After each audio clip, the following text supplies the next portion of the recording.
फार इतिहासाचा मागोवा आपल्याला घ्यावा लागणार आहे.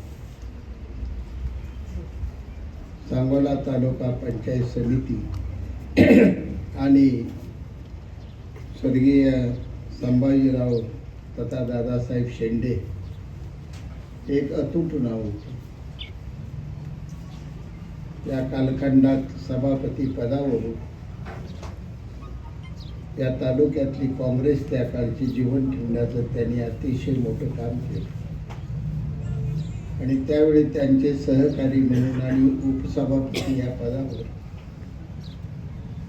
स्वर्गीय माझे आमदार आदरणीय काकासाहेब साळुंखे होते.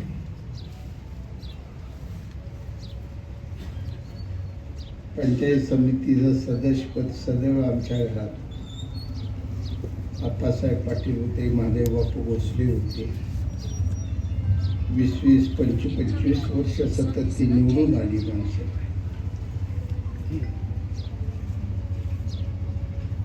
मिरशिंगीचं काही राजकारणाच्या उलाढालीत सभापतीपदी गेले दादासाहेबांना. आणि मला आणि दीपक आबाला या गोष्टीचा एक आज आत्मिक आनंद आहे मोठा की ज्या गावचं हे पद गेलेलं होतं त्याच गावात पुन्हा 50 वर्षाच्या कालावधीनंतर हे पद त्या गावात येते. हा भगवंतानं दिलेला सगळ्यात मोठा परमेश्वराची कृपा आहे. अजय सरगर सारखा एक तरुण उमद नेतृत्व उपसभापती पदासाठी आपल्या सर्वांना या ठिकाणी लाभलेलं आहे. निर्णय घेताना आदरणीय पालकमंत्री जयकुमार गोरे साहेबांनी समजुतीनं सगळे निर्णय घेतले म्हणून हा आपल्याला आज गुलाल. राजकारणात मागं पुढं सरल्याशिवाय यशाकडे पाऊल जात नसते आणि म्हणून या ठिकाणी हे आपल्याला एक उत्तम यश आज मिळालेलं आहे. हा तालुका महायुतीचा आहे पण शिवसेना आहे तो प्रमुख पक्ष आहे. माजी मुख्यमंत्री आणि सध्याचे उपमुख्यमंत्री आदरणीय एकनाथजी शिंदे साहेबांनी संपूर्ण महाराष्ट्रात सर्वात जास्त प्रेम केलेला कोणता तालुका आहे तर तो सांगोला तालुका. 5,500 कोटीचा निधी त्यांच्या स्वतःच्या ठाणे मतदारसंघाला सुद्धा मिळाला नाही. खासदार आपले युवा नेते श्रीकांतजी शिंदे साहेबांच्या मतदारसंघाला मिळाला आणि एकाही मंत्र्याचा आकडा 2,000 ते 2,500 कोटी यावर मतदारसंघात गेला पण आपला तालुका 5,500 कोटीवर गेला. एवढं भरल्या हाताने या ठिकाणी आदरणीय एकनाथ शिंदे साहेबांनी तुमच्या माझ्या तालुक्यावर प्रेम केले आणि या तालुक्यानं भरभरून या तालुक्याच्या जनतेनं शिंदे साहेबांवर प्रेम केले. Shivsena, Bharatiya Janata party, Republican party of India, इतर मित्र पक्ष या सगळ्यांना बरोबर घेऊन आपल्याला या तालुक्यात वाटचाल करायची. ज्या ज्या वेळी या महायुतीच्या पक्षातून मतभेद झाले त्यावेळी आपलं नुकसान झालं, फायदा कुणाचा झाला नाही,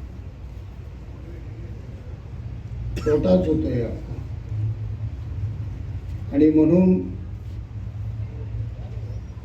उदार अंतकरणातून पुढचं भविष्याची वाटचाल माझ्या सहित मी असो, दीपक आबा असो, इथं बाळासाहेब केदार आहेत, तरुण नेते किंवा भाजपने नवीन आले एनडीए असोत, या सगळ्यांनी आपल्या समोर कोण आहे याचं भान ठेवून निर्णय घेतले पाहिजे. आणि नेहमी काय होत असतं की आपण आपल्यालाच एकामेकाकडे बघण्यात वेळ घालतो आणि त्यामुळे सदैव समोरचा खऱ्या अर्थानं ज्याला आपल्याला थांबवायचा आहे तो माणूस पुढे निघून गेलेला आपल्यालाच कळत नाही. आज ही परिस्थिती, बाळासाहेब थोडं बोलले, ठीक आहे, माझा पराभव कसा झाला, काही एकच आबा उभा राहिली, एकच कारण असू शकत नाही. आजार पण मी होतं, वेळही मिळाला नाही, निवडणुकीचे डावपेच आखायला संधी मिळाली नाही, काही नेत्यांशी संपर्क वेळेत करायला पाहिजे होता, करता आला नाही कारण माझे शरीर साथ देत नव्हतं. त्यात पुन्हा आबांची उमेदवारी, अशा अनेक कारण आहे. परंतु जीवनात एक लक्षात घ्या, कर्तृत्वाबरोबर भाग्याची साथ असावी लागते.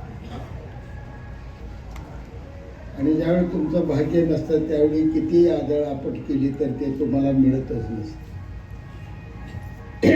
आता ही 2 निवडून आलेले, पूनम निवडून सभापती झाली, अजय सर्ग उपसभापती. ही दोन्ही घरं राजकारणात तुम्हाला कोणालाच माहीत नव्हतं. माहीत नव्हतं कोणाला, अजय माहीत असेल तेव्हा. म्हणजे राजकारणात त्या तालुक्याच्या पटलावर कधीच गाजलेली घरं नाहीत, कुटुंब नाहीत. त्या कुटुंबांना ही संधी आज जाते, ही भाग्य आहे. आपण त्यांना करतोय हे निश्चितपणे खरं असलं तरी ते त्या दोघांच्या भाग्यातही होतं, हे आपण सगळ्यांनी मान्य केलं पाहिजे. कारभार आजपर्यंत कसा झाला आबांना थोडा माहीत आहे, मला काहीच माहीत नाही. तर त्या पंचायत समितीचे आली का ती इमारत आहे तिकडे, बरोबर, तिथं माझी गाडी आली, मी दुसरीकडे तोड करतो. त्या पंचायतचा बोर्ड सुद्धा वाचायची कधी आयुष्यात भावना झाली. त्या एवढा कारभार भारी गाजल्या. आणि त्यात पुन्हा कसा कारभार झाला आहे बाळासाहेब काटकर साक्षीदार आहे. निर्मळता कारभारात त्यांनी सगळ्यांनी ठेवली पाहिजे. आबा हे आपण अपेक्षा याच्यातून पहिली. आणि तळातल्या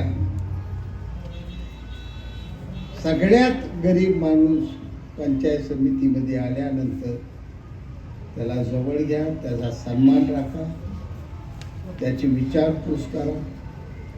तो कोणत्या कामाला आलाय तातडीनं तो अधिकारी बोलवून घ्या, त्याचं अगोदर काम मार्गी लावा. नंतर कोण पुढारी आमच्यासारखा आला असता तर त्याचं नंतर काम मार्गी लावा. सर्वसामान्यांसाठी ही दालन स्वर्गीय यशवंतरावजी चव्हाण साहेबांनी उघडलेलं आहे. म्हणून त्या दालनाचं पावित्र्य तुम्ही आम्ही सगळ्यांनी जपलं पाहिजे. पंचायत समितीला ग्रामीण विकास खातं सगळ्यात महत्वाचं. माझे जिव्हाळ्याचे मित्र, माझे लहान भाऊ या खात्याचे मंत्री आहेत. आणि दुसरं खातं पंचायत समितीला तेवढंच महत्वाचं आहे, ते रोजगार हमी खातं, हे तेवढंच महत्वाचं आहे. तिसरं शिक्षण खातं महत्वाचं आहे. यातले एक खातं भारतीय जनता पार्टीकडे आहे, 2 खाती शिवसेनेकडे आहे. आणि महायुतीकडे असलेली आपली ही खाती आहे. या सर्व मंत्र्यांच्या मदतीनं, त्यांच्या आधारानं आपण हा 5 वर्षाचा कारभार निश्चितपणे चांगला करू.